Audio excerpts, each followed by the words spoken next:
And good evening, everyone, and welcome to another edition of Shaken Not Heard, a James Bond fan cast. I am your host, Elliott Serrano, and there is my co-host, Dave Pino. We are a couple of James Bond geeks of various experience and knowledge. I'm kind of a casual fan. Dave's a super uber Bond fan, and over the course of this show, we discuss the different James Bond films, how they were created, how they affected pop culture, how they hold up in our memories. Because over time, I think as I've discovered in the course of this show, I think sometimes we kind of, we put some of these movies up on pedestals when they really don't need to be there. And there's some that I think we're a little too hard on. Moonraker. So, if this is your first time watching Shaken Not Heard, we do like to discuss the James Bond movies. We've discussed the comic books and the books, and we often have guests joining us. We do have a special guest joining us tonight, where we're taking a detour and aren't going to be talking about the James Bond films per se, but about a film that fan theories floating around the internet assert is actually the hidden James Bond movie. And that movie is called The Rock, starring Sean Connery and Nicolas Cage, among others. Probably Michael Bay's best movie, outside of maybe Bad Boys or the first Transformers. But we'll be talking about that today. We'll be bringing on a special guest, as well as giving away a copy of Trigger Mortis, the James Bond extended universe novel by Anthony Horowitz. So stay tuned, and you'll find out how you can win a copy of Trigger Mortis. But before we get into that, Dave, how you doing tonight? I'm all right. I'm spending my birthday podcasting with you. Okay, you've given that part away. I was going to announce it, but you know what? Since you bring that up, I did want to say, happy birthday, Dave! Happy birthday! You picked my favorite Bond too. Yep, I knew this was your favorite Bond. I knew you were Dalton. I scoured the internet looking for birthday images of Bond, and you would be surprised at how difficult they can be to find. So I actually had to make this one. I created this birthday image for you. Bond isn't very sentimental. It doesn't seem like someone who'd celebrate birthdays. So that's probably a hard time finding that kind of fun. Yeah. It's like, but it's like, I don't know. I couldn't even find like any cheesy, Bond birthday cards. But all of them were saying stuff like, like it would be a variation on your name. So it's your birthday, Dave. Yeah. Or it's your birthday, Pinto, Dave Pinto. Silly stuff like that. So I was like, I don't know. Plus, you don't seem like that sentimental a type. Yes, correct. Although I don't know if you can show it off, but I do believe your wife got you a James Bond themed gift. Yeah, so our anniversary was what's today? The 18th. It was about a couple weeks ago, and this was actually my anniversary gift, and it arrived a little bit late. But it is a Spectre ring. Oh, Spectre logo engraved on the band. Does this make you a child of Spectre is my question. Apparently, yeah. Yeah. I was like, dude, I mean, don't let's hope you don't end up like on an MI6 no-fly list or something like that. Yeah, hopefully not. And you could find some really.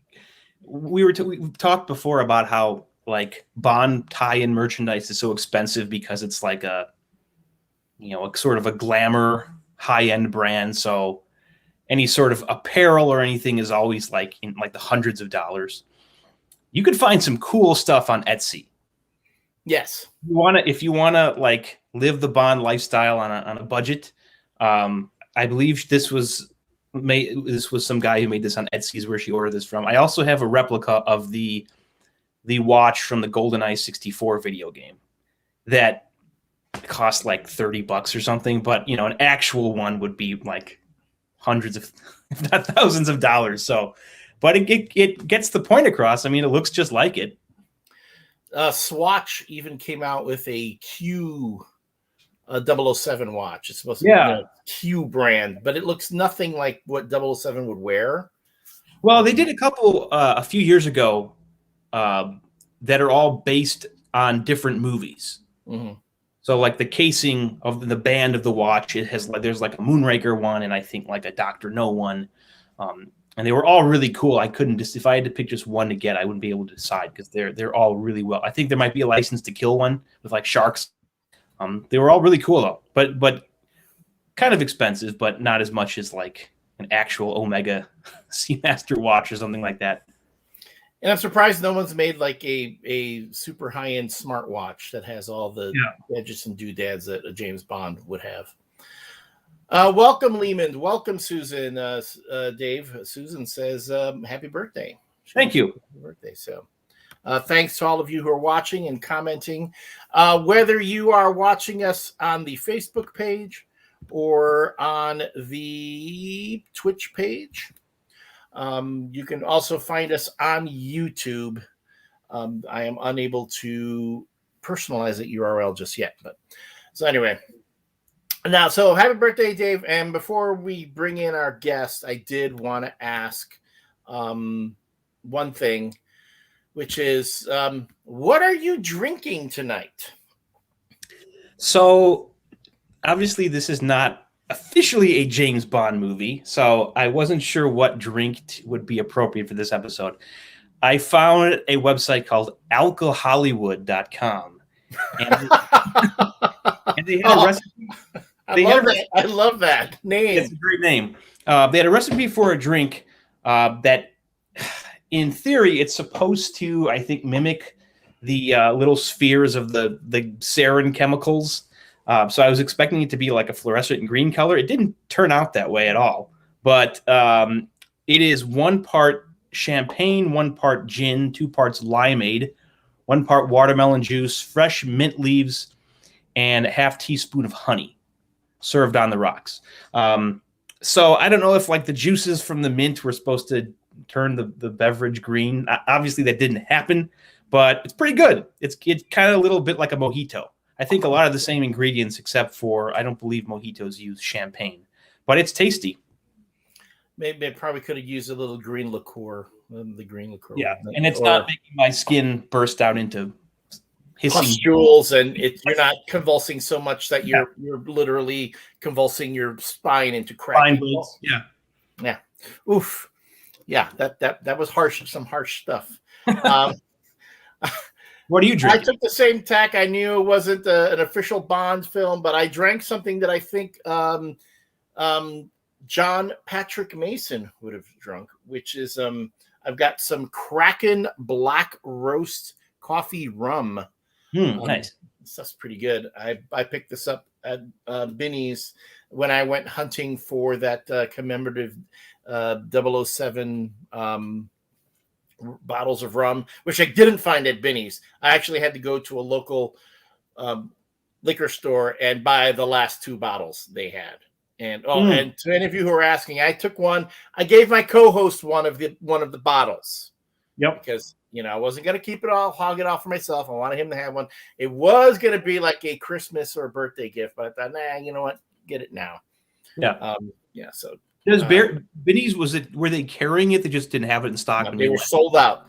And the guy even I asked him if he could check the other Binny's, and he said they were sold out everywhere. Okay. So they're just probably the distribution ran through, and now I had to do like a little Facebook search of different liquor stores, because even when I walked in, if you're looking for the James Bond Jamaican rum, you could look on Facebook for that particular rum, and they'll give you a little link to the different stores that are selling it. And that's actually how I found it. So that's how I found other specialty boozes. that I've been getting into. Cool. But yeah, so I just went with the Kraken. I like Kraken rum for those who might not necessarily drink rum. This is good. It's very spiced. It's very tasty. And I put this one a little bit of ice. It's like having a cup of coffee, but with a little kick to it. You know, since we started doing this segment, I've really like rounded out my liquor cabinet. Oh, yeah. I mean, I have stuff on hand all the time that I never would have before. But a lot of these recipes reuse the same like essentials, like gin and vodka and rum and stuff like that. So turning me into like a liquor connoisseur. I thought you were going to say a lush like me, but yeah. Well, if you watched that one episode, you'd think so. Yeah. Oh, and no one has yet to guess which episode that is. It shouldn't be that hard. I know it shouldn't be that hard, but I've yet to get. We've been doing this for a few weeks, so that narrows it down to just a handful of episodes. Yeah.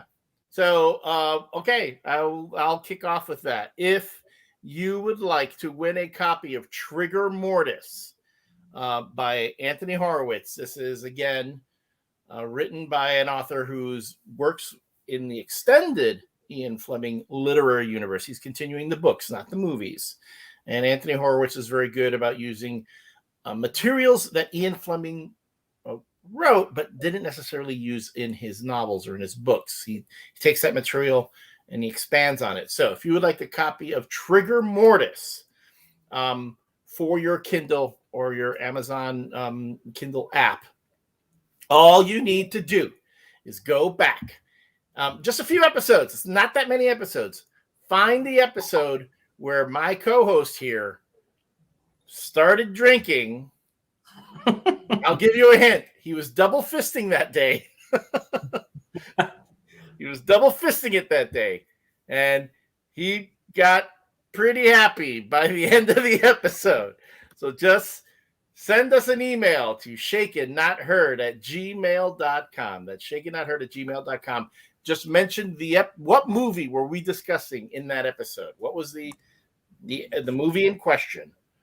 And if you guess correctly, if you get it correctly, and I gave you a huge hint right there too. Yeah, that pretty much narrows it down to one. Yeah, to one. No, there were times when you had stuff going on, so they might. Okay, yeah, that's fair. You did have stuff going on, so but this one, but you'll see he smiles a lot more as it goes. Tell me what episode that is. Guess correctly, and I will send you a copy. I will send you you get a copy of Trigger Mortis for the Kindle. I can't send up print copies because of shipping problems, but if you have an Amazon Kindle, or you have the Kindle app on your tablet, whatever, it works perfectly fine. I really enjoy getting books on the Kindle. All right. So that reminds me, I need to buy the Kindle copy of the first issue of the new James Bond series from Dynamite, Himeros.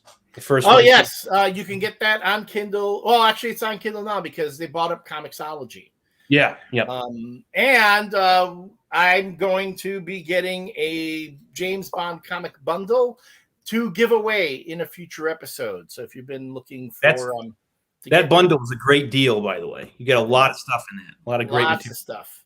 Yeah. So I'll be getting that. I actually told Greg Pak on Twitter today that he did a great job with his James Bond mini featuring the newly revised Odd Job character. Yeah. It's a cool reimagining of kind of turns him into a Korean James Bond. He's a lady killer and well dressed, not like the kind of silent brute that he is in the movie. So again, shakennotheard@gmail.com. Find the episode. Tell me what movie we were talking about that evening. Guess correctly, and you get one guess, folks. One guess. Okay, you can't just send me an email guessing every movie. You get one guess. Yes, because it's stuff people are like, said, was it this one? Was it this one? No. You can't guess more than once. You get one shot at it. Okay, it's like one entry per household, right? Guess the one, guess it right. You get a copy of Trigger Mortis. And I have lots of stuff I'm going to be giving away in the future for different fun things. But anyway, so before we get into the movie itself, we do have a guest that is joining us tonight for the conversation. She is a co-worker of ours. She's also a former columnist for comicswaitingroom.com, as well as a cosplayer, good friend of the show, Avril Gula. How you doing, Avi? I'm doing well. Thank you very much. Thanks for having me, gents. Hey, thanks for being here with us. The show's was been kind of a sausage fest, so we needed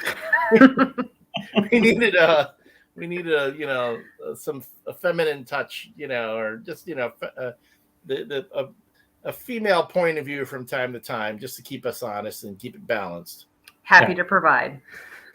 So anyway, today we're talking about The Rock. And The Rock, for those who aren't familiar, and of course, yet again, I forgot to make the scroll for The Rock so that I could have the titles, going on the bottom, but that's okay. Came out in 1996, produced by Don Simpson and Jerry Bruckheimer. Actually, this was the last movie that would be produced by the duo of Don Simpson and Jerry Bruckheimer. Don Simpson died. I believe it was that year earlier, the year before. This would be the last one with his name on it, and Jerry Bruckheimer would go on to produce all these action flicks on his own, working off a story by David Weisberg and Douglas Cook, and directed by Michael Bay, who many folks know today for such movies such as the Transformers series, Bad Boys 1 and 2. He's done a whole bunch of stuff. The Pearl Harbor movie. And when you look at The Rock, you can see the beginnings of Michael Bay's sort of bang the patriotic drum kind of theme making in his films. Armageddon? I'm sorry? Armageddon? He did Armageddon, which I'm going to tell you, I saw Armageddon for free after getting one of those movie tickets off the Armageddon meal at McDonald's. Like you buy like the cheeseburger, like the quarter pounder meal at McDonald's, and you get a free ticket to Armageddon. I was like, I want my money back. That movie was so terrible. I was like, screw it. I know. I'll be honest, I own a copy of Armageddon, but I used to hide it under my bed when I had company over because I was kind of ashamed that I owned a copy of Armageddon. So you should be ashamed. I mean, the fact that you're admitting that now, and now you know why the Tooth Fairy never came for you, because you were scaring it off with your copy of Armageddon. Yeah. Starring The Rock. Starring The Rock. That would be later. The Rock would, do. The Rock, Dwayne Johnson would do that kind of thing. The starring Nicolas Cage and Sean Connery, Ed Harris, and oh my God, I forgot how much I love this woman, Vanessa Marcel, who most folks knew her at that time. She was on General Hospital, and just incredibly gorgeous. She actually would have made a great Bond girl, if you ask me. Yep. Mm-hmm.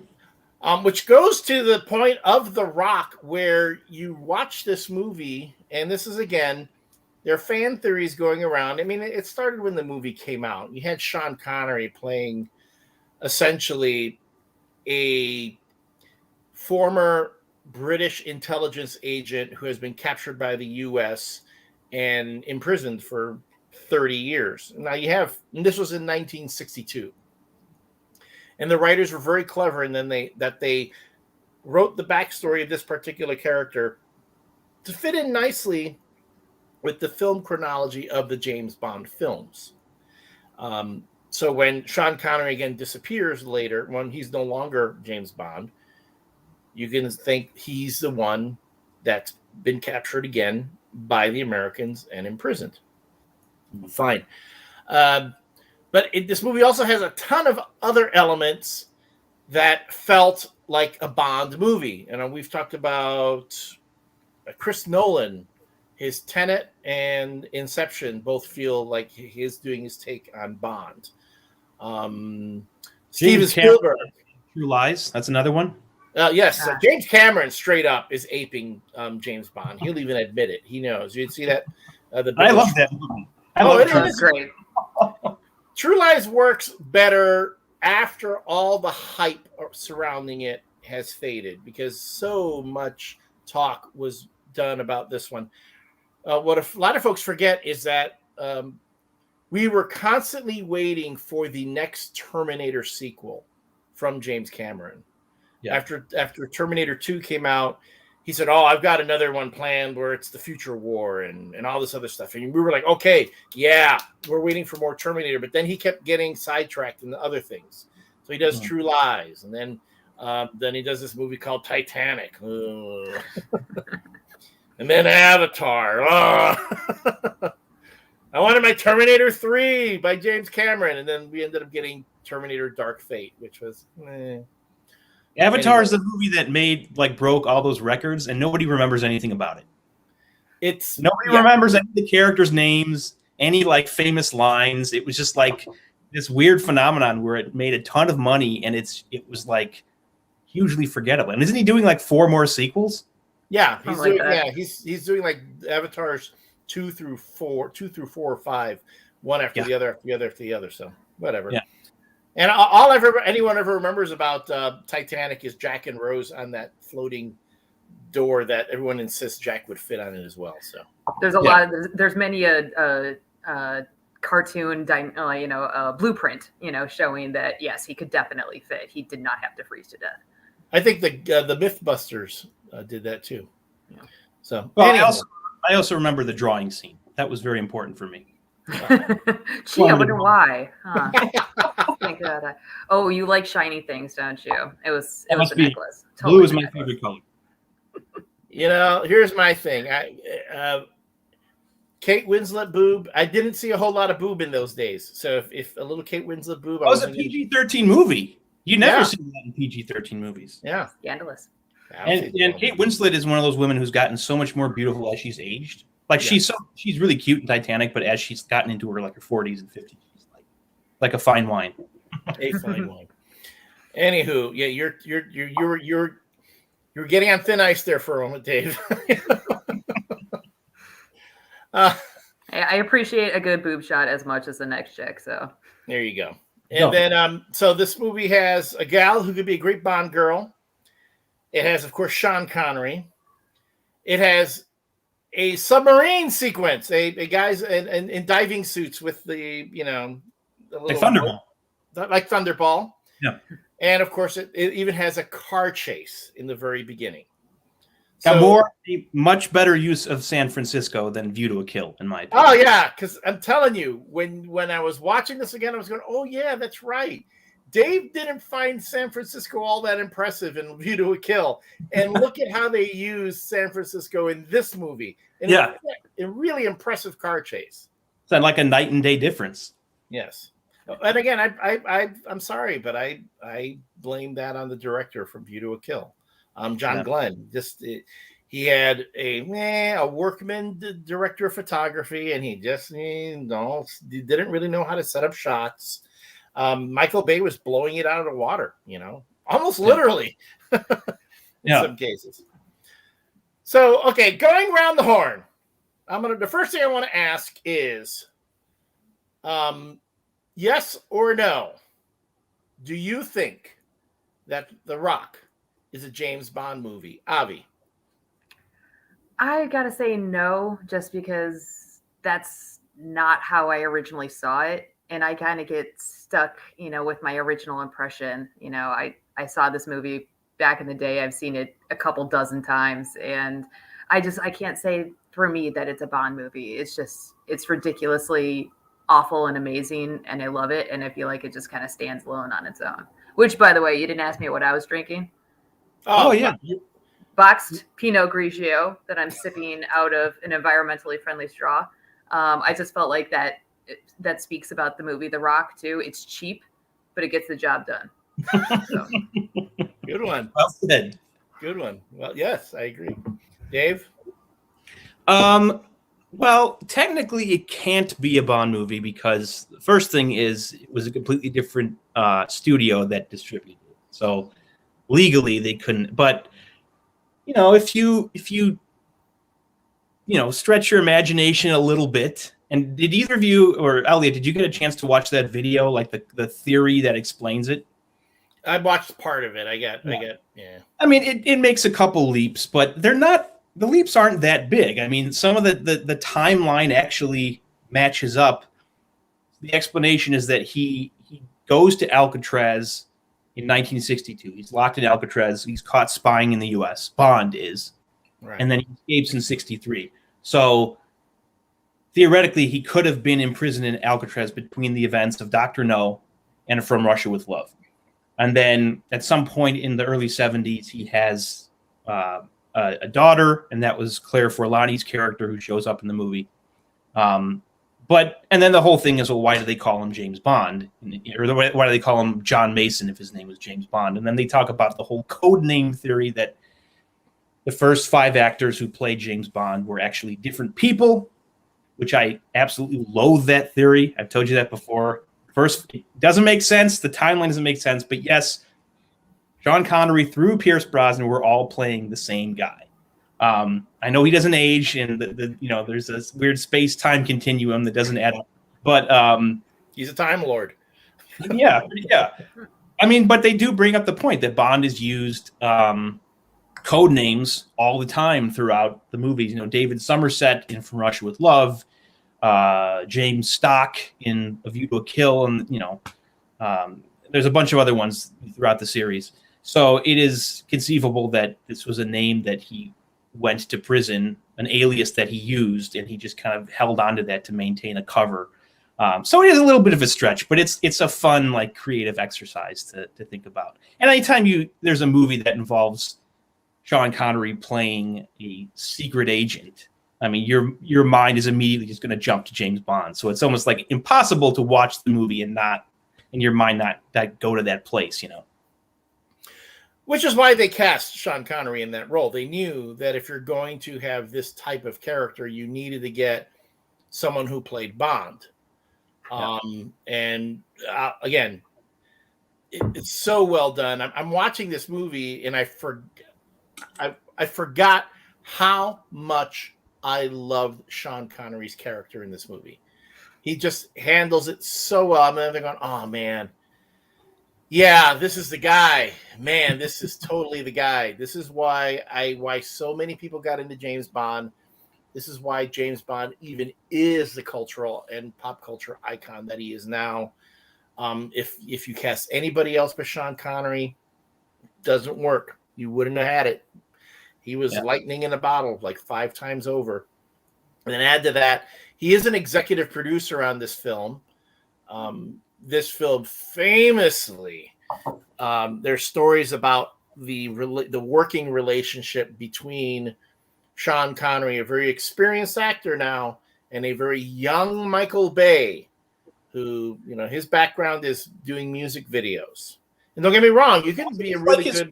Only like his first or second movie that he had done? I think it's like his second, yeah. Yeah. But his first big, like blockbuster action film. But before that, he had done music videos, which is fine. You could be a music video director and go on to be a great motion picture director. Spike Jonze, same thing, an incredible director. David Fincher started doing music videos, and the dude's done Oscar caliber work. So it's by no means a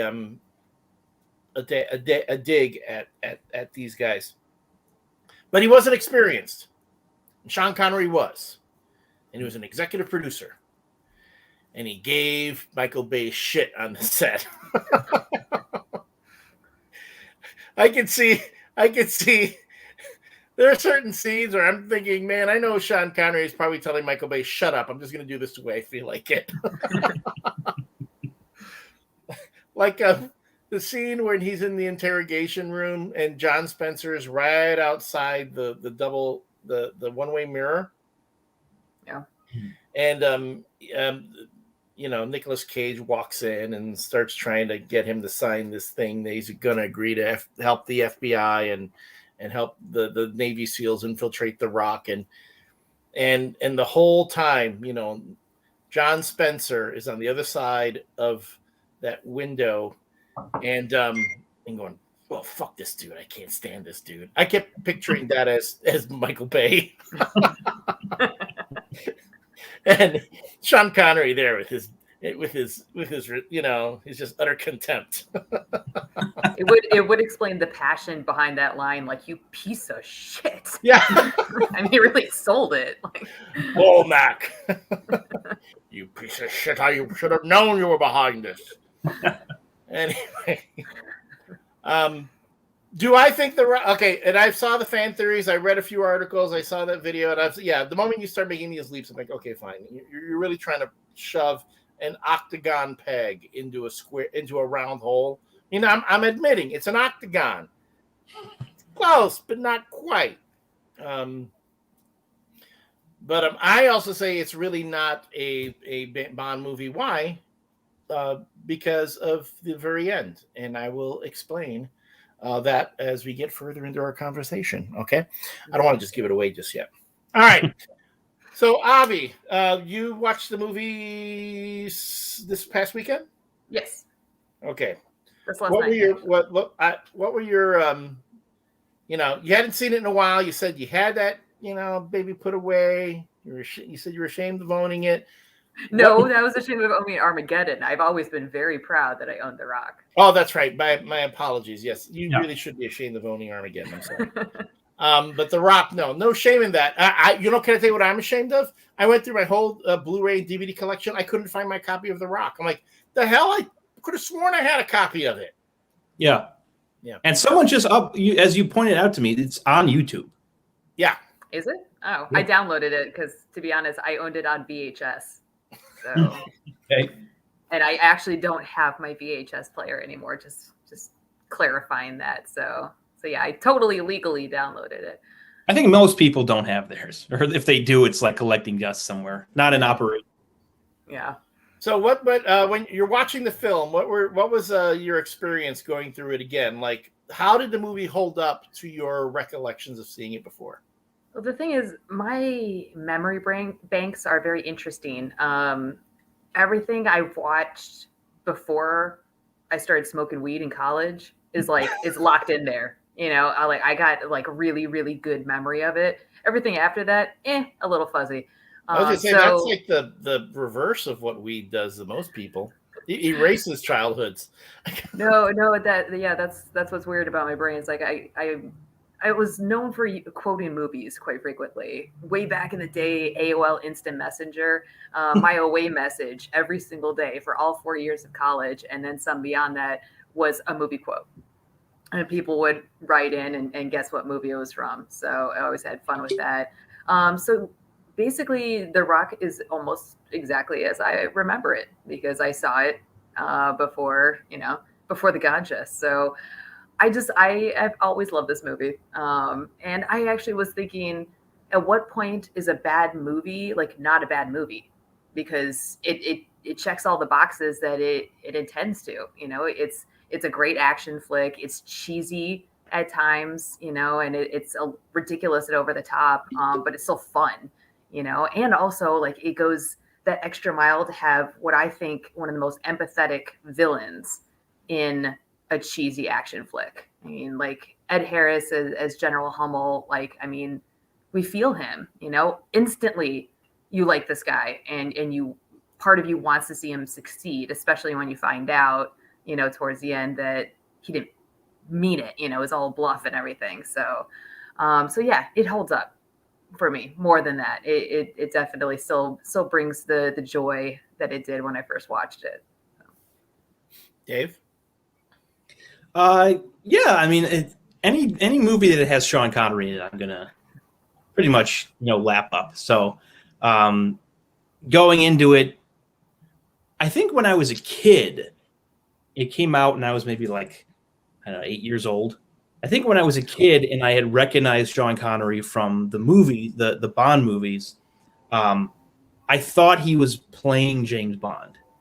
So to me, it was like the idea of it being a Bond movie was never that much of a stretch because in my mind, I couldn't separate Sean Connery, the actor, from James Bond, the character, the fictional character, which ironically is one of the things that happened to him in real life that led to him wanting to leave the role. So But no, it's actually, I just, full disclosure, I just rewatched it earlier today, pretty much, and it ended not long before we started streaming here tonight.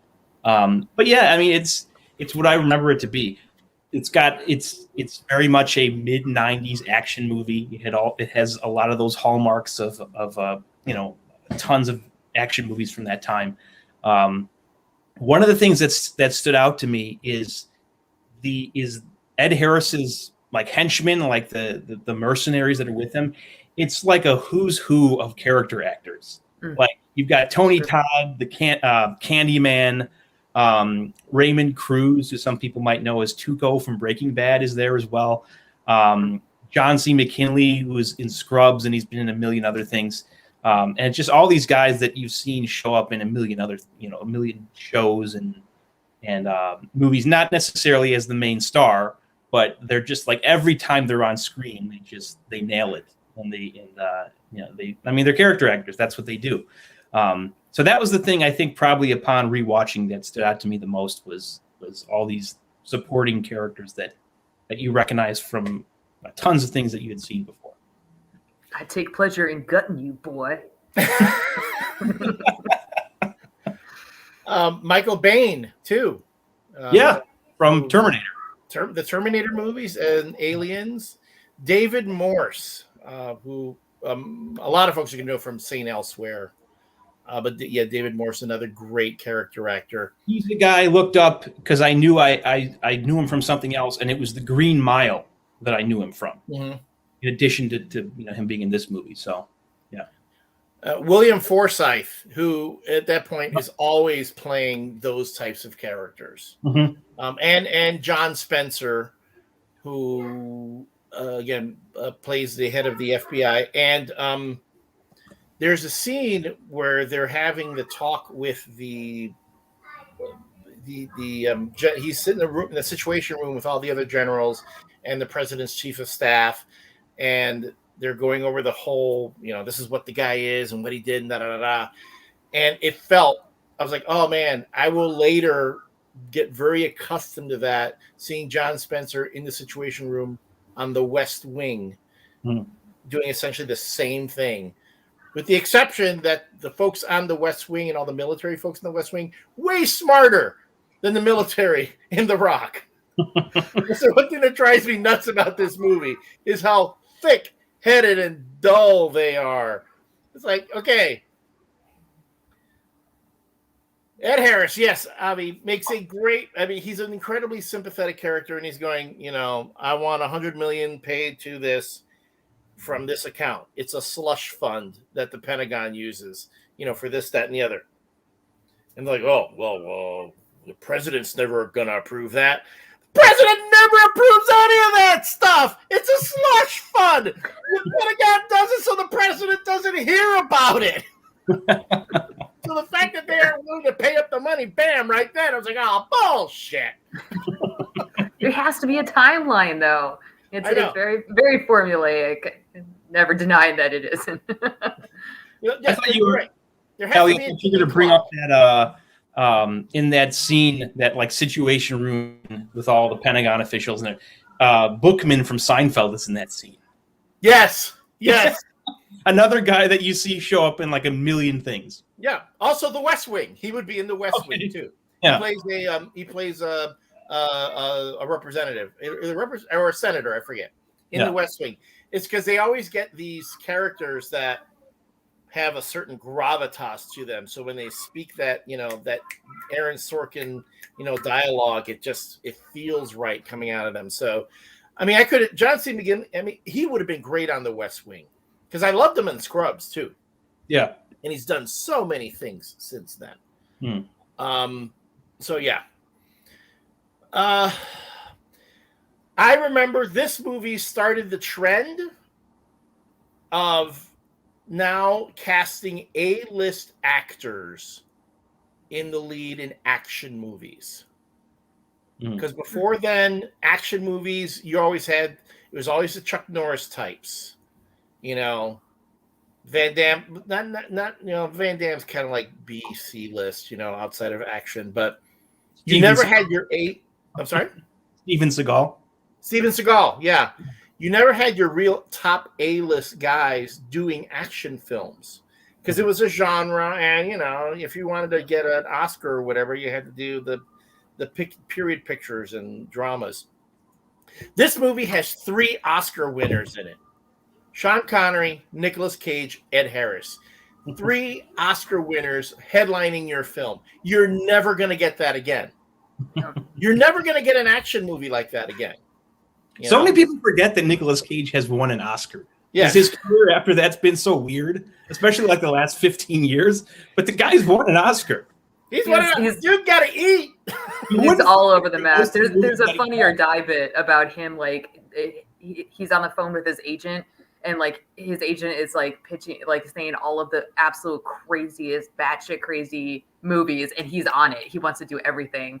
And even at one point he's like, no. He's like, okay, cool. We won't do that, orangutan as Jesus movie. And he was like, oh no, I was talking the dog. Whatever you just said, I'm in.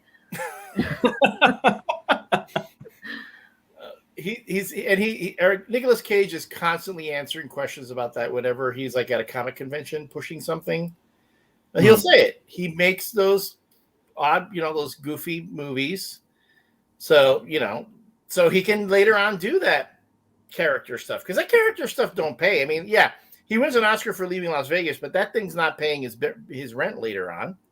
Yeah, there was a great Conan O'Brien used to have this great bit, the celebrity survey, where he would say, I mailed out this survey to a bunch of celebrities, and a surprising number responded, and it would be like they would fill in the end of a sentence, and it would be the first 2 would be like a serious response, and the third one would be that would be the punchline of the joke. And one of the funniest ones was, I trained my dog to, Tom Hanks said, bring me the newspaper in the morning. John Mayer said, let me know if there's an intruder near the house. Nicolas Cage said, select the movies I star in.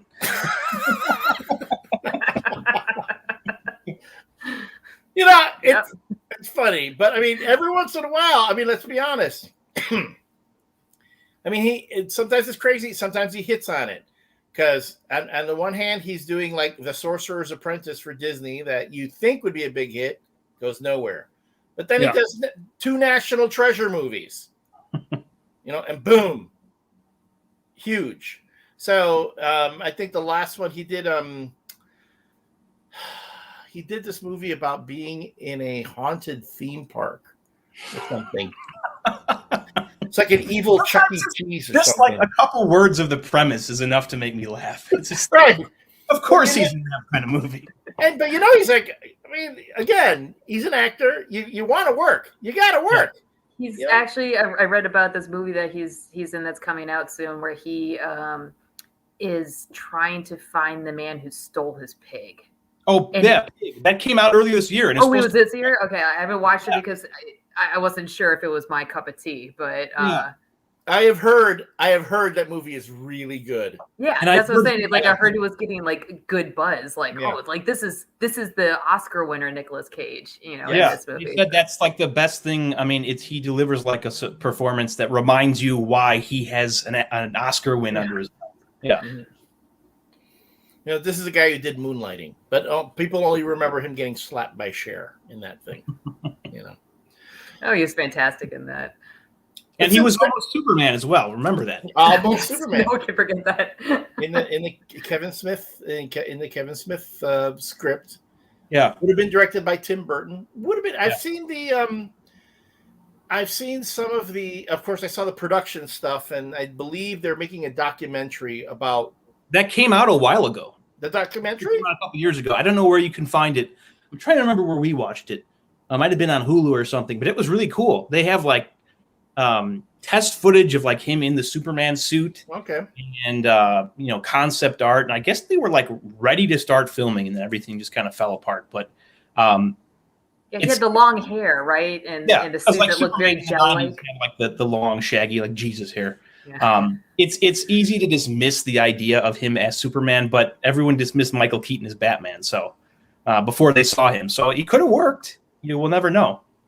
They were doing these. They were trying to do the Death of Superman storyline. Some folks scoff at that. That's the way the hair. That's the way Superman's hair looked in the comics. So they were trying to be faithful to the comic there. Yeah. Although I have since seen other artwork of Nicolas Cage as Clark Kent with just a more traditional haircut and the glasses. I'm like going, wow, that would have worked. He actually looks really good as Clark Kent, with that shorter haircut and the whole bit. I totally would have bought that. Yeah. And he's a super fan, isn't he? Oh, yeah. He named his son Kal-El. I think he's got a big Superman S logo tattoo on his back. Yeah. No, he's a huge Superman fan and a huge comic book fan. So yeah, I was gonna say I thought I read that he's one of the owners of the original Superman's first appearance, Action Comics #1. I think he does have that. Yeah, he has a copy. Yeah, one of his few good financial investments. No kidding. Not that island. That island, poor choice. But Action Comics #1, worthy investment. Yes. Okay. I'll agree to disagree. Okay, I'm going to get really nerdy for just a second and maybe alienating like the few people who are watching us live right now. But there's this thing now with comic books where they're called slabbing them. And that's when they take a comic book and they put it between two sheets of lucite, like kind of like not laminate. It doesn't laminate the book itself, but it protects it. So it's kind of like in a lucite clamshell. And it's supposed to preserve the book, but you can never read it. You can't touch it. You can't read it. Can't do anything. And I myself don't see the point of it. It's like Toy Story 3 or where, toys are meant to be played with.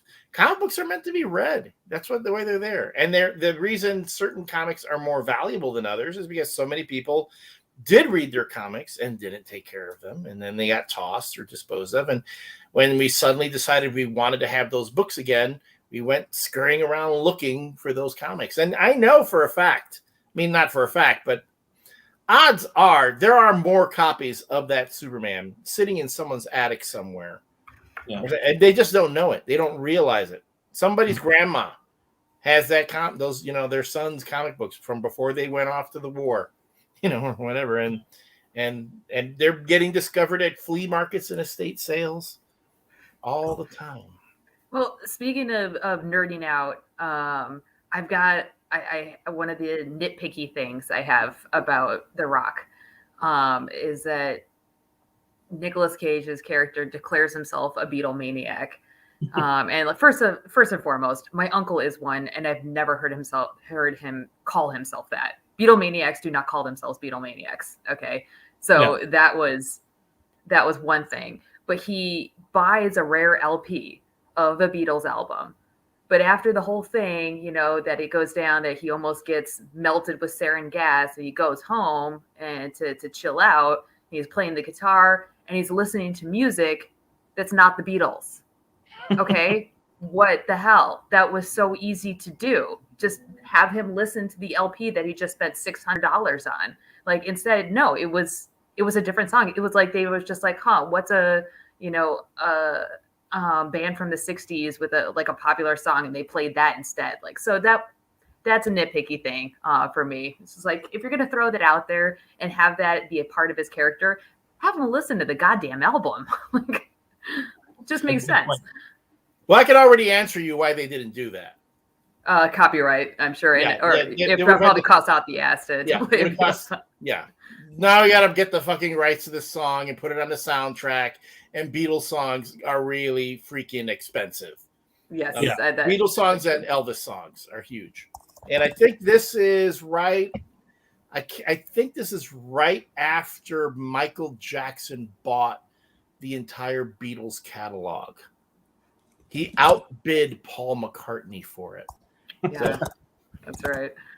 So probably Jerry Bruckheimer said, "Fuck Michael Jackson. I'm not giving in any of my money. We're playing something else." It's bad enough we went and he got that damn album to show on screen. Yeah. Which, yeah, it's this great thing, and he gets it, and he rips off the shrink wrap and all that. I'm like, dude, you spent. He said he spent $600 on it. I don't know if I would be handling it so carefree at that point. I noticed that too. That also upset me, and like it could have been a different album too. Like my uncle actually owns one of the LPs that they released that was recalled because the Beatles had an album that. The original cover was them in lab coats with like baby parts, like baby doll parts. And it was very weird and edgy, and people were not a fan of it. And it raised such an outcry that it was recalled. So that is a rare LP. And they could have done that, if you want to go the extra mile, if you really want to commit to this aspect of his character, then have that one in there. But it wasn't that album. So I don't know. It was just one of those things that I felt like they threw in there to be like, he is super nerdy. He is really nerdy. Like, he has a Beatles LP. Ooh, like that. No, he likes chemicals. Just go with that. Go with that. Just go lean into the nerd part. I will say, I believe, if I remember correctly, I should have taken a note about this. I think the song he's listening to in that scene where he's just like in his undershirt and guitar is "World Without Love." Yeah, which was written by Lennon and McCartney. It's not a Beatles song, but they wrote it. Okay, thank you. There's at least that connection. So, because Elliott, I think you're right. Like, it was too expensive to include a Beatles song, so that'll be like, hey, the next best thing. Yeah. Plus, it falls into the whole overall theme of the movie, where Nicolas Cage's character, Stanley Goodspeed, one of the best names for a character. It's like a male version of a Bond girl. Yes. And yes, exactly. Even when he introduces himself, I'm Stanley Goodspeed, and Connery goes, well, of course you are. That's what he says in Diamonds Are Forever when he meets Plenty O'Toole. I'm Plenty O'Toole. Of course you are. So the very deliberate nod to Bond right there. Oh, that's cool. I'm surprised they haven't decided to make a sequel with Nicolas Cage's Stanley Goodspeed character and bring back like Timothy Dalton. Bring back another former Bond character. Brosnan was so popular. He's not so old now that he couldn't be convincing in that type of role. Oh, Brosnan would be great. But I would love to see Dalton. I would love to see Dalton get another shot at a Bond type character. Yeah. I would love to see him do that. I really want to start watching Doom Patrol on HBO Max because it's like, I mean, you probably know more about the Doom Patrol characters than I do, but it's kind of like an offbeat, kind of like the CD list type characters, and he's sort of like the Professor X of the group. He's like the mentor that kind of brings them all together. Like, if Timothy Dalton is in it, I'm going to watch it. Actually, many people say that Stan Lee stole the idea of the X-Men from Doom Patrol, because Doom Patrol does precede the X-Men. Oh, really? I didn't realize that. I thought it was a later thing. Okay. No, so those characters, the guy in the wheelchair, all that was before Professor X and Marvel. I didn't know that either. Yeah. So they're. I mean, I always chalked it up to parallel thinking. There are a lot of times I come up with story ideas or jokes even. I think they're on my own, but then I throw them out there, and then I'll have somebody else say, "Oh, yeah, someone did this over here," or someone's already told that joke. I'm like, "Oh, really? Oh, okay, sorry." So it could have been that too.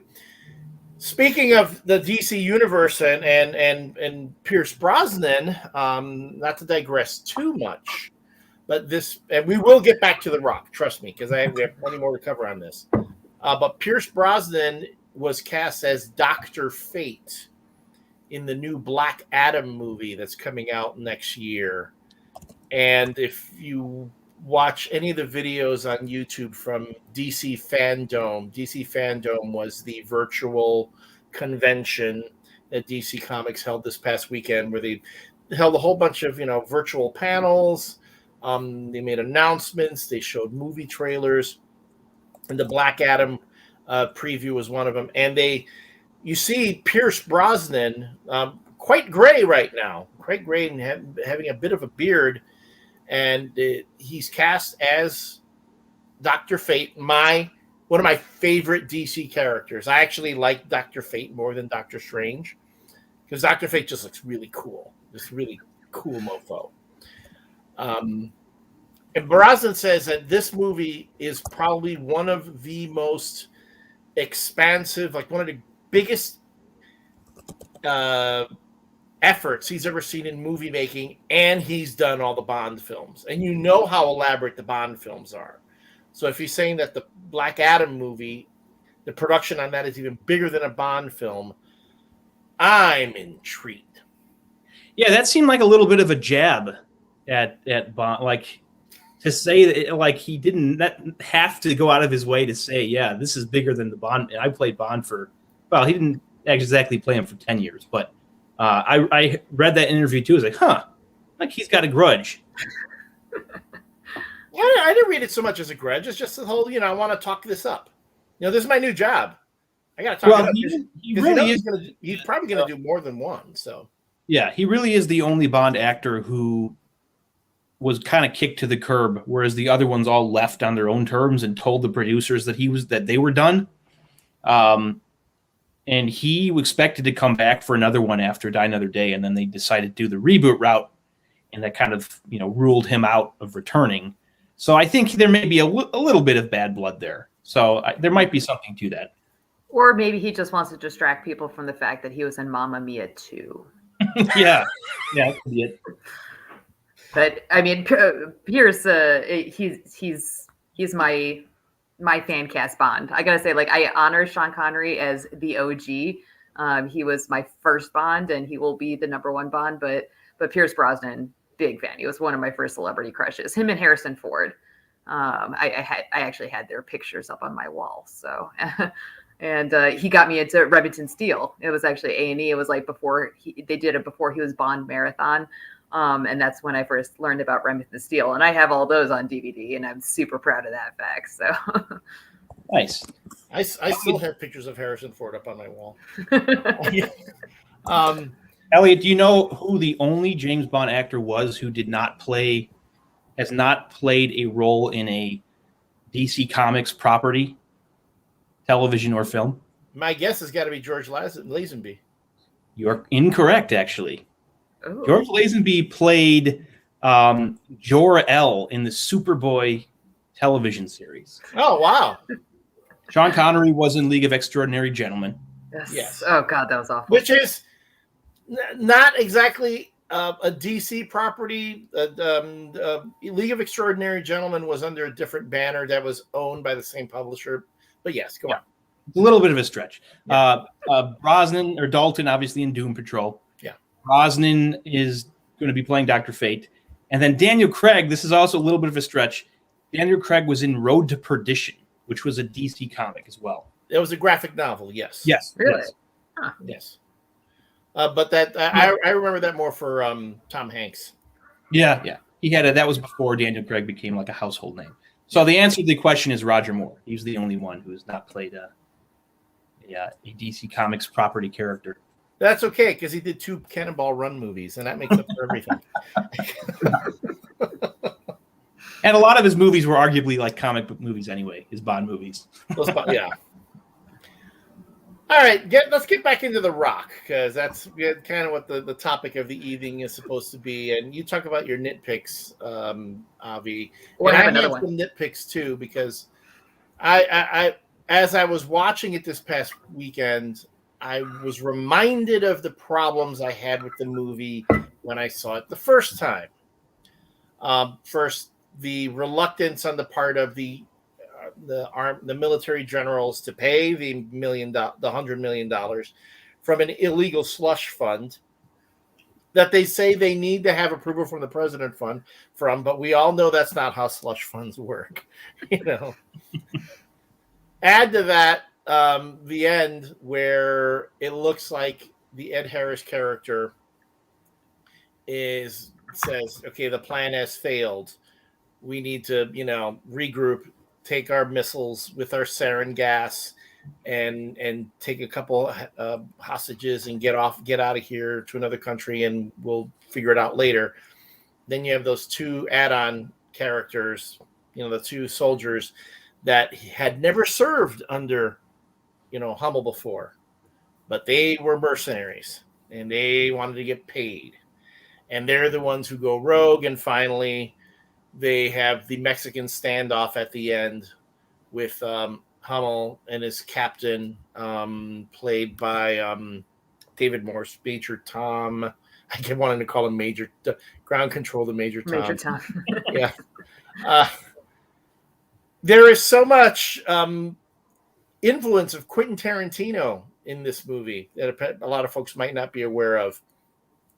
First, the Mexican standoff where everyone's pointing guns at each other. Quentin Tarantino brought that back with Reservoir Dogs and then Pulp Fiction and others. The bit where you have to stab yourself in the heart with that antidote or adrenaline, whatever, to help keep the sarin gas from killing you, that came from Pulp Fiction. And there are just so many different bits there that if you really want to appreciate a movie like The Rock, not only do you have to see the Bond films, but you got to see some Quentin Tarantino movies too. So you can see all the different, bits that they were throwing in there. It's a pastiche, so to speak. Yeah. But the end, the two, guys go rogue. Ed Harris ends up getting shot and says what had to be the most melodramatic of lines. And I go, okay, I kept telling myself this dude is an Oscar winner. What did he win for? I gotta look that up. Did he win for Apollo 13? No, I want to say he won for The Hours, but I could be wrong. I think he was nominated for Apollo 13, but yeah. I actually he went to a schoolmate's church. Back in high school, I was in my photography class and standing next to one of my classmates, and she's developing a photo, and I'm like, "Is that Ed Harris?" It's this picture of her and Ed Harris. I'm like, "Wait a minute! Like, what the hell? How do you know Ed Harris?" She's like, "Oh yeah, he goes to my church." I'm like, "Okay, that's really random." I think his wife is a local. Okay, I got it wrong. He's a 4-time Oscar nominee. He's a Golden Globe winner. Oh, okay. Yeah. For what? For the Truman Show. Oh, okay. Oh, okay. He won for. Yeah. But he has been nominated several times. He's also Screen Actors Guild winner and so on. But I'm there going, okay, so this guy, I know this guy's a really good actor. He's also going to do stellar work in later on in the Westworld miniseries. If you want if you need something new to binge, science fiction wise, and you haven't seen it yet, Westworld is incredible. But okay, here's you have the Mexican standoff, bang, bang, bang. Ed Harris gets shot. He's gonna die. Sean Connery pulls him out of the room after he's been shot. And what does Ed Harris say? My God, what have I done? And he says it just like that. My God, what have I done? I'm like, he was writhing a bit, right? Like he was like, "Oh, I've been shot so many times." I just kept going, the dialogue in this movie is just so cringy at this point. It can be.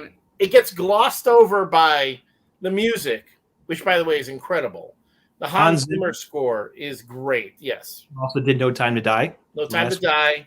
Okay. You can tell Hans Zimmer was really in his military, mode then, because he'd also done Crimson Tide around the same time. Another movie that was influenced by Quentin Tarantino. Quentin Tarantino actually did. You notice how similar the score sounds to Pirates of the Caribbean? Yes. Yeah. Another Jerry Bruckheimer production. Bruckheimer, yes. And when you look at that's also a product of the conductor. I mean, if you play certain movie scores, most of the time I can tell you who actually did that score. I can identify John Williams scores like that. I can identify a James Horner score like that. Now, Alan Silvestri. Okay, what? Danny Elfman's pretty distinct. Danny Elfman. Boom. I can identify those scores too. There's some newer up and coming composers like Mike Giacchino. Yeah, he's doing the Batman movie, the new one. In the Batman movie. Yeah. He's really good. He did the Solo Star Wars film. I think he's done at least a couple of the recent Mission Impossible films as well. Yes. So so you're going to get a lot. And James Horner, I have heard James Horner use the same piece of music, the same cue for like 4 different movies. Like he uses the same cue. They're going, I heard that in Patriot Games. I heard that in Aliens. I heard that again in Clear and Present Danger. I heard that, So, and he's also done. My favorite of his is when he did the Wrath of Khan. But anyway, getting way off topic here. We're talking about The Rock, and so the nitpicking there, having these 2 guys go rogue, kill Ed Harris, and expecting to still get their $1 million for what? They don't expect it. There's a line after that. That one of the guys is like the one who goes head to head with Nicolas Cage at the end. He's like, "I'm gonna choke my $1 million out of you." Like they're just enraged now, knowing that they're not going to get their money, and so they're just deciding to go full psycho. Yeah. Okay. Well, that I would have appreciated someone explaining that little bit of logic leap to me. One of the things I love about this movie is that it's very like, Dickens' Tale of Two Cities. It was the best of times and the worst of times. Like this movie has some of the best lines in an action flick I've heard, and it has some of the absolute worst ones. Like you were talking about the rivalry between Sean Connery and Michael Bay. I could see Sean Connery be like, I'm not going to say this fucking line. In the car chase scene when he's in the Humvee and he's smashing everything to slow down the police, and he throws over his shoulder. You don't actually see his face actually saying the words, saying, I hope you're insured. Like it's such a cheesy line. And it's a very Bond quip though. It was a Bond quip. Exactly. I was thinking, Bond would have said that. That was maybe, but I don't know. I felt like he was just like, oh, really? You guys are going to make me say this? Now, he used to saying these types of lines. Yes, but then he's got my favorite line in the movie, of course. And Nicolas Cage says like, I'm going to do my best. And he's like, your best? Losers always whine about their best. Winners go home and fuck the prom queen. That is great. Carla was the prom queen. Really? Yeah.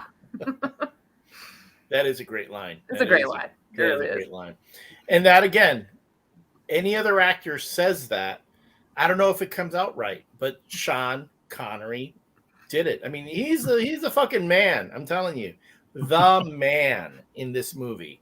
And you also have to, and that's the whole thing where they kept making jokes about his age, that he's 60 years old, and how can you? I'm like, I didn't care. The dude seemed formidable even then. Yeah. Okay, so now I'm going to get to the part now where I say The Rock, even though you have your fan theories and you have your leaps of logic and this and that, this is what tells me I know this is not a Bond movie. Okay. Maybe John Patrick Mason is a variant of Bond, like in the multiverse, as we have now, right? Yeah. I can accept that. But is he really James fucking Bond? No. Why? Because near the end of the movie, he's ready to walk away and leave Stanley Goodspeed behind and say, no, fuck this. I'm out of here. I'm not going to sit here and die for any of this. James Bond wouldn't do that. Even a 60-year-old James Bond who'd been imprisoned for all that time is not going to do that. Even if he doesn't really believe that Hummel's going to launch the missiles and kill all those people, the actual James Bond is not going to take that chance. He's going to go in.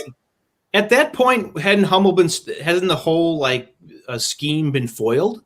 No, not quite, because he's had that face to face with Hummel. Yeah. Right. And Hummel was like going to do. He was going to act like he was going to execute the one hostage, and he didn't do that. And it's just, oh man, and just seeing Sean Connery and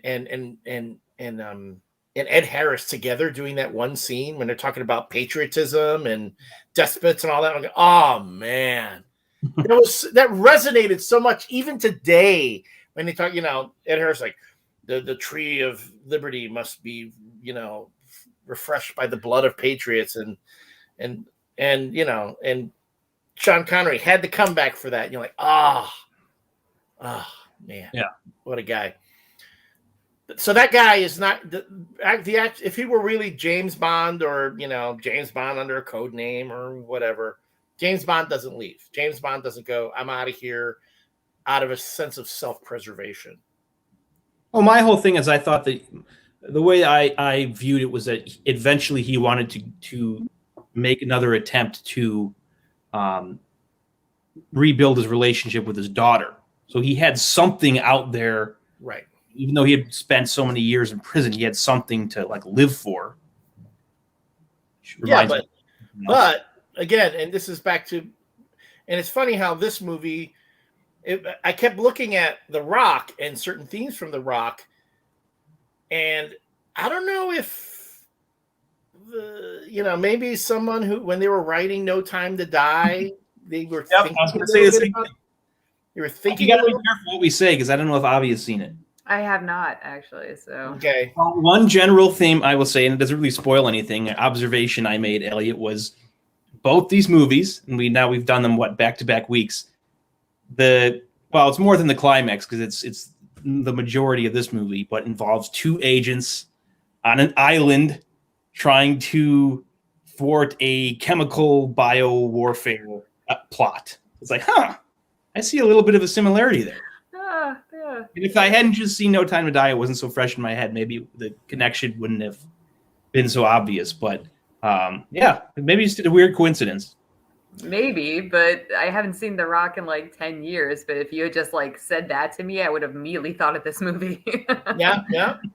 And I posted it on the Instagram page. If you go to instagram.com/shaken not heard, I found another interesting parallel in how Pierce Brosnan looks at the beginning of Die Another Day and how Sean Connery looks like in the beginning of The Rock. And it made me think about this whole bit where the story of Bond and his narrative is always going to take parallel courses, and there'll always be Bond type characters, but they always seem to revisit the same themes in the same way. And yeah, I can tell. I think there are times when the James Bond movie people look at that stuff and they go, we're going to use that too. Let's take that. They were inspired by us anyway. So now we'll take it and we'll put it in. It was just kind of neat. And, and being this whole thing about multiverses, that's the Marvel folks have been sticking in our heads now. Now I'm thinking about, multiple multiverse James Bonds. And we've had this talk before, Dave. Yeah. Outside of the Daniel Craig movies, the continuity between all the Bond movies is just totally screwed up. It's like it makes no sense whatsoever. I know. I don't know how this works here. And even when they made the transition from the Pierce Brosnan Bond to the Daniel Craig Bond, they still kind of threw me off by keeping Judi Dench as M. Yeah.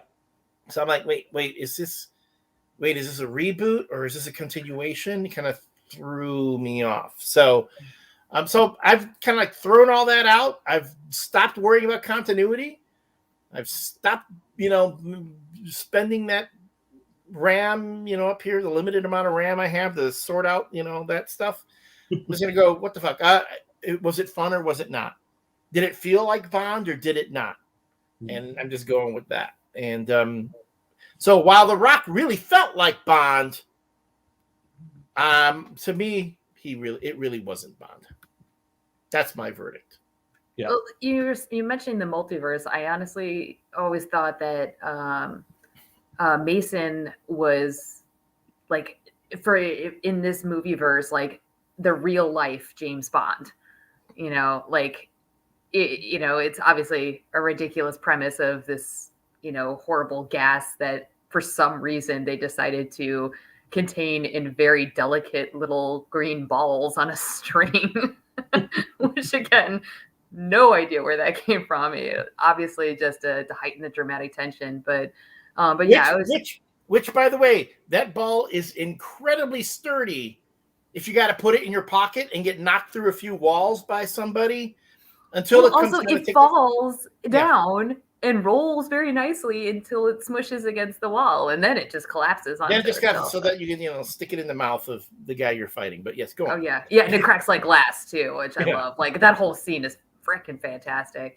But yeah, no, I always felt like Mason was like the real world, like the real life, James Bond, basically. That's kind of what I was taking from it. That's the impression that I got, when they build up like, his mysterious past and the fact that he's broken out of all these jails. Like, it's like, okay, yeah, Bond's, he's a movie guy. Like he's unrealistic, but this is the real one. This is a real deal here. All he needed to do was drop in a line about, I met this fellow named Ian Fleming once and told me he was a writer. And, Yeah. We sat down and had a cup of coffee. Yeah, I like that, though. I like that. Like, he was the character, he was the guy that James Bond was based on. Yeah. I could go for that. My other nitpicky thing, though, no one knows they're pregnant at 3 weeks. I had to rewind that. I was like, wait a minute. What did she say? She said 3 weeks? Like, that's bullshit. Like, you don't even know you missed your period at 3 weeks, for Christ's sake. Like, they could have done this. She was fit as hell. Fit people, they don't start showing till like 4 or 5, sometimes even into the 6th month, like they could have done 6 weeks. They could have done 8 weeks, something like that. Like they didn't have to do 3 weeks. That's completely unbelievable. More unbelievable than a gas that melts your skin off and causes you to break your own back.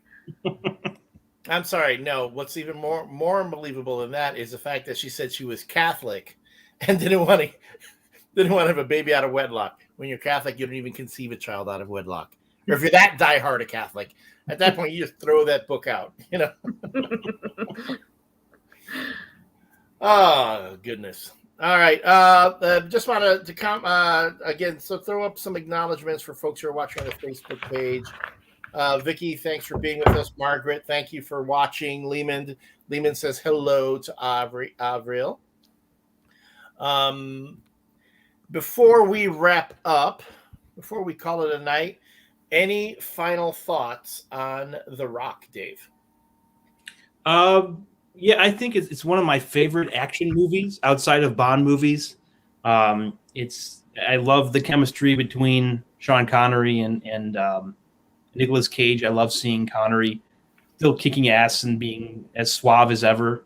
I think he looks younger and he looks cooler in this than he did in Never Say Never Again, which was also his return to the Bond role after many years. Got some great action scenes. I think it uses San Francisco much more effectively than View to a Kill did to beat that dead horse again. I love the score. Just some great action scenes, and yeah, it's probably in my like top 3 or top 5 like 90s action movies. Not bad. Avi? I definitely echo that. Again, too, like when I was watching this or rewatching it for the millionth time, I was wondering, like, okay, so does this qualify as a bad movie? I'm like, I don't think it does, just because it's just so fantastically fun. It's got a little bit of everything I love, and yes, I do have some nitpicky, bits to it, but for the most part, like, the funness of it takes me away. So yeah, this is definitely a movie that I will continue to rewatch, and when my kid is a little bit older, I might let her share the joy that is this film. But yeah, we'll wait until maybe she's 10 or something like that. Give it a little time. But yeah, I had a question for you guys. The Bond nerds. Towards the end, Mason says that he had considered being a poet or a farmer. If his life had taken a different course. Is that like, does that show up in the lore anywhere, either the books or the movies, of a Bond expressing a wish for a quiet life? Yeah, actually, I didn't even think about that, but that's a great observation, because at the end of You Only Live Twice, the book, not the movie, Bond kills Blofeld once and for all, and Blofeld's lair, He's living in a castle, a hidden castle in Japan. His lair explodes, and Bond, in the ensuing, madness and chaos, suffers amnesia, and then he returns to Japan, and he thinks that he's a farmer. So he spends this period of time with just kind of flashes of memories of his former life as a secret agent. But he spends his time living this quiet life as a farmer, and then eventually he realizes that there's something out there for me, and I have to go do this, and he leaves. But yeah, that's a great observation. I never even picked up on that. Right. It could have been deliberate, yeah. I'm pretty sure the writers, wanted to. Could have been that, or could have been Sean Connery himself saying, "Oh, there's this. Let's throw that in there." But yeah. Is The Rock a James Bond film? No, not necessarily. But I would say that if I want it to be a James Bond film, it gives Sean Connery that great send-off that he deserves as the character. That it was a solid script for the most part, really entertaining, well-done action movie, great performances all around, a great cast. I even forgot to mention how that whole opening sequence, when Hummel and his Marines are going infiltrating that base to steal the VX gas. It's not sarin, it's VX. Yeah. And it looks very much like a Spectre raid, like when Spectre is going into some place and actually looks a lot like the Spectre raid in the beginning of No Time to Die, if you ask me. Yeah. Noticed that too. I'm like, as I was watching this, I'm going, holy cow, this is an utter coincidence that we decided to talk about The Rock right after No Time to Die, and I'm finding all these parallels between the two. Yeah. It's like, this is weird. Yeah, I was gonna say, it sounded like you guys planned this sequence, but obviously you couldn't have since you hadn't seen the movie yet. So I went into No Time to Die completely spoiler free. So yeah, it was purely coincidental. Purely coincidental. Yeah. Random. And as I'm thinking about it, as you're watching this, I'm going, there are so many parallels between these two movies. It's kind of cracking me up now as I think about it. It's really cracking me up. The effect of the sarin gas is very similar to what we see in No Time to Die when certain characters are hit with that, with the pustules and the yeah. There's a lot. Wow. Wait, so do they have sarin gas in No Time to Die? Well, it's not called that. It's like a bio weapon, chemical warfare type thing. Okay, because they had two, like the sequence where you get to see how awesome Nicolas Cage is, despite the fact that he's a nerd. That's sarin gas, yeah. And then you've got the VX gas. The VX is something else, yes. No, the sarin gas because that was again what was from Bosnia, and I remember when Bosnia was the thing, back in the 90s. Bosnia, we weren't involved in Bosnia, but yeah, in the movies we're everybody's hero, not in real life. Yeah, I'm sorry, Dave, you were gonna say. I don't remember what I was gonna say. Well, so there's sarin gas in the beginning, and then the experimental gas and the green little spheres, the pearls, as elegant string of pearls configuration. Oh, I remember. Very beautiful, but very unstable. Why did they put the fucking guidance chip in the bottom? Like, let's say be as complicated as possible. Right. If I had to fix that, if I were the designer, I'd go, hey, can we put the guidance chip on top so I don't have to pull all this deadly chemical out so I can fix the goddamn thing? Can we have it up here instead of down there? No, we're gonna put it down there. So that way it's big complicated. And that was straight out of a Bond movie. Where things are just so is needlessly complicated. You need to make Nick Cage useful. Yeah. Okay, that was the point of that. What I was gonna say was that the concept in No Time to Die is a little more futuristic, more high tech of how it's distributed than what we see in this one. But there are some noticeable similarities. Although not as high tech and futuristic as Moonraker. Yeah. Because again, which also has the scene where Bond is fighting the ninja Chang, and he's got the vial in his pocket the whole time, and he's getting around and kicked, and it's perfectly fine at the end. No damage or anything. You know, I'm beginning to think that this was a Bond movie. Maybe it was. There are so many Bondisms in this one. You know what? Damn it! I'm saying this was the Sean Connery's goodbye to Bond, and they gave him a good send off on that. That's my only thing of saying it's not a Bond movie. It's I just can't come to terms with the fact that Bond would be in jail for 30 years. Like, I know they said, like, okay, he had his escapes and here and there, but he always ends up back in jail. Like, no, Bond would escape and he would stay escaped. He would get out.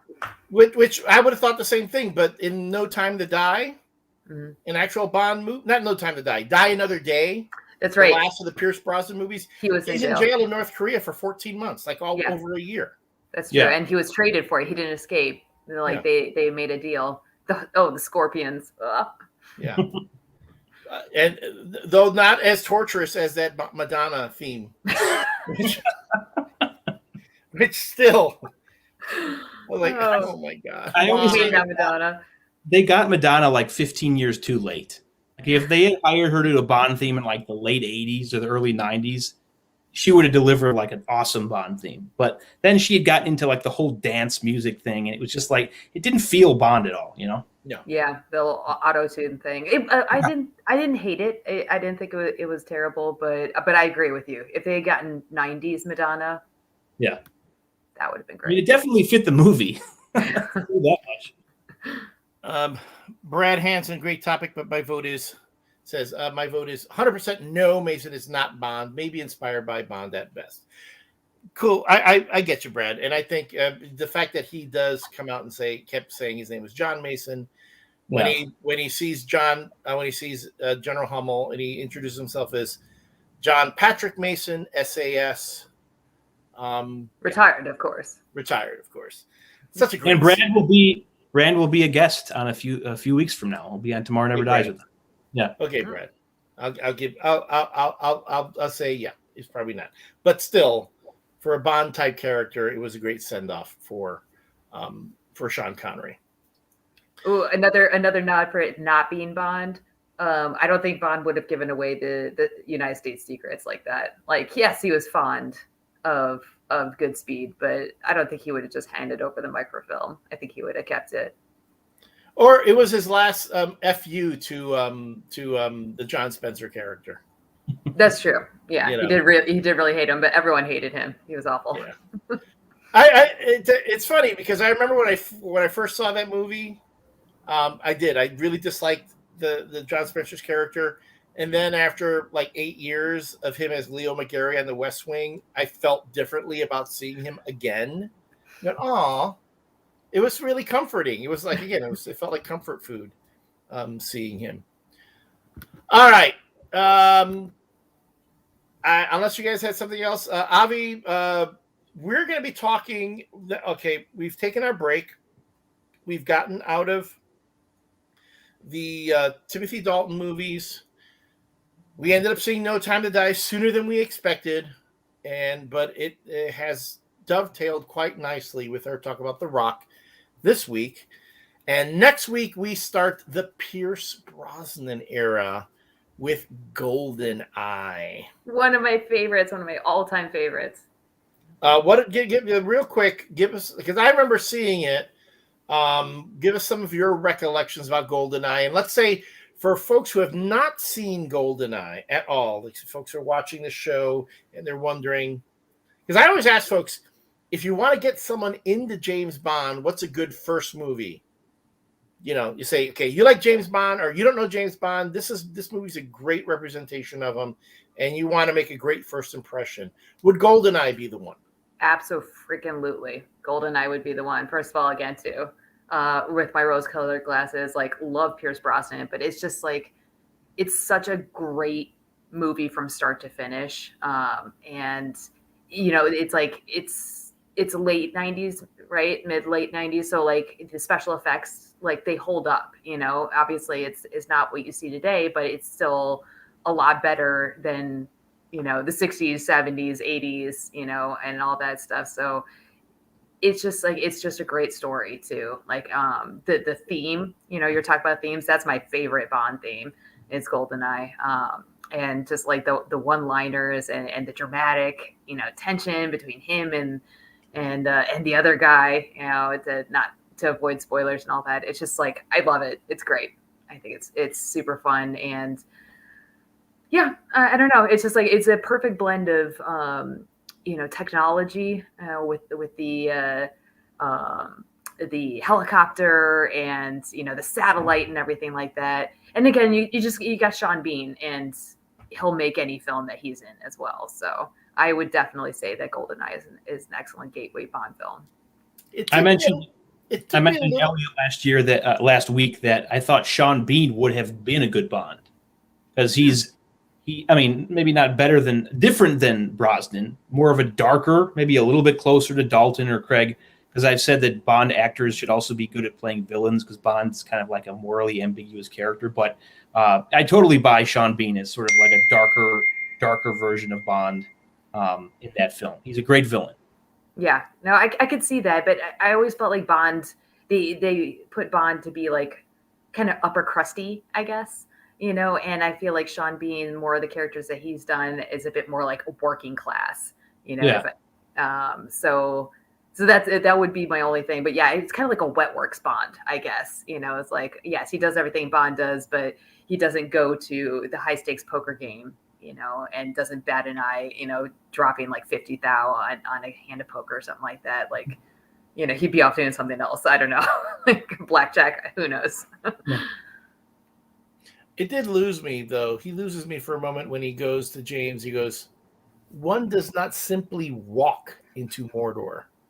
Okay, sorry, that was something different. My bad. Well, seriously, you can't mention Sean Bean now without thinking of that, especially like since it makes such a great meme. Yes, and he is very good. No, but you're right. You articulated it quite well. I always felt that Sean Bean's 006, as he is in this film, was more of a working class Bond, where James was the orphan of rich, he was the Bruce Wayne, an orphan of rich parents. And Sean Bean was more of the Robin, the gypsy type. Oh, sorry, that's not a good term now, but it's kind of like the nomadic type working, circus performers, and he loses something and takes a different dark path, but who's to say? Yeah.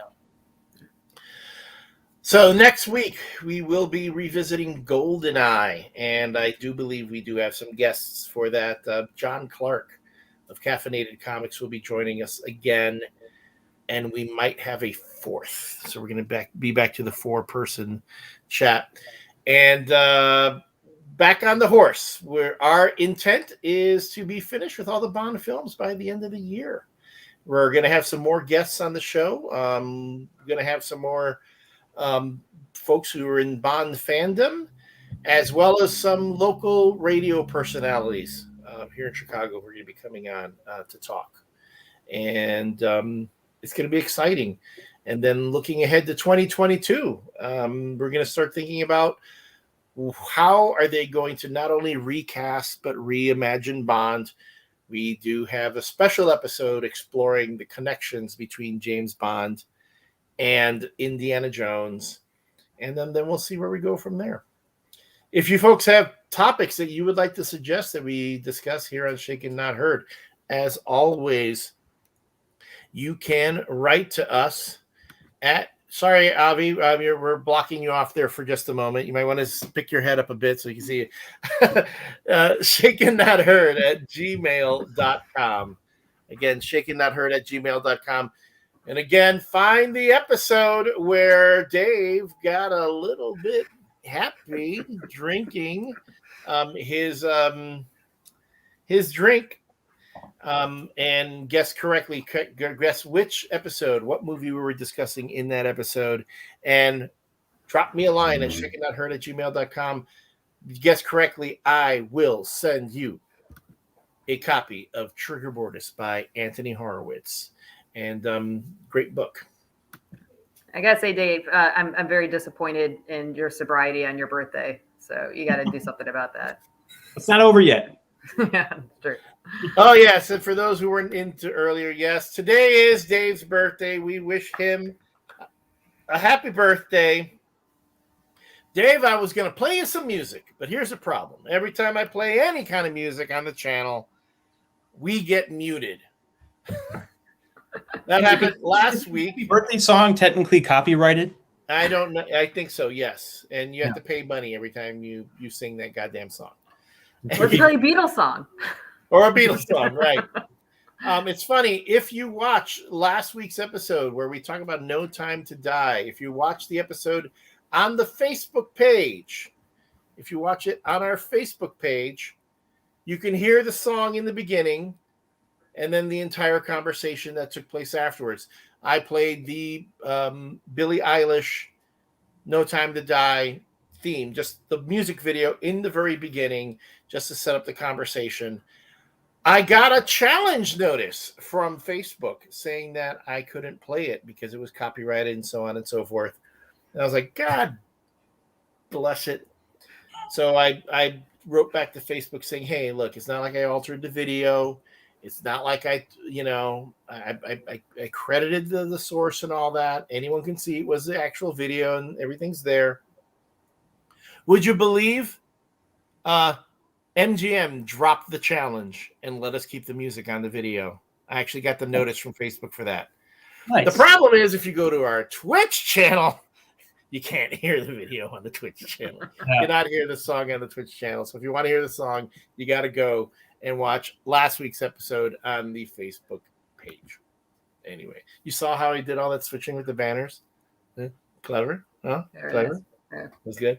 Well done. So again, write to us at shakennotheard@gmail.com. Tell us what video, what episode, what movie were we talking about, and what episode where Dave got drunk by the end.